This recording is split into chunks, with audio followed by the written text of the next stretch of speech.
entity to pay for goods and services that are not received. Fourth is using entities assets for personal use. First हो गया embezzling receipts. Second हो गया causing entity to pay for goods and services not received. Third हो गया using entities assets for personal use. Fourth हो गया stealing physical assets और intellectual property. ठीक है, मतलब रिसीट्स को एम्बेसल किया, सामान ही चोरी कर लिया, ऐसे गुड्स और सर्विसेज का पेमेंट करवा दिया जो हुआ ही नहीं है, मिला ही नहीं है, और ऐसा और एंटिटी के एसेट्स को अपने पर्सनल यूज़ के लिए यूज़ किया. Now what are the fraud risk factors?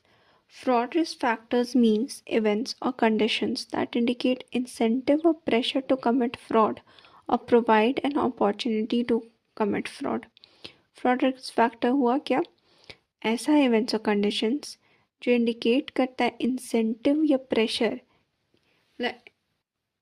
ऐसा इवेंट और कंडीशन जिसकी वजह से मेरे को फ्रॉड करने का प्रेशर बिल्डअप हुआ या फिर लेने का मन कर गया to commit fraud to provide an, या फिर एक ऐसा अपॉर्चुनिटी मिल गया जिससे हम मतलब फ्रॉड कमिट कर सके. 3 रीज़न होता है. ठीक है, incentive, pressure, opportunities and attitude. ठीक है, hence fraud risk factors are classified according to 3 conditions: incentive or pressures, opportunities, and attitude and rationalization.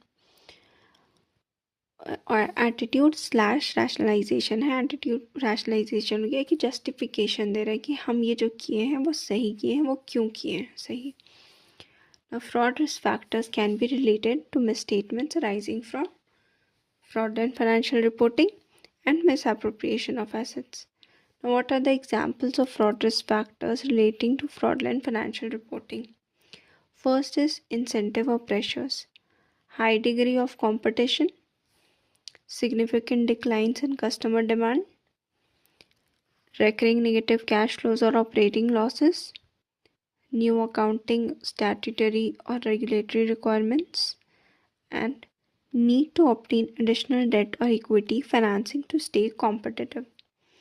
Second is opportunities. अब opportunities के क्या क्या points हैं?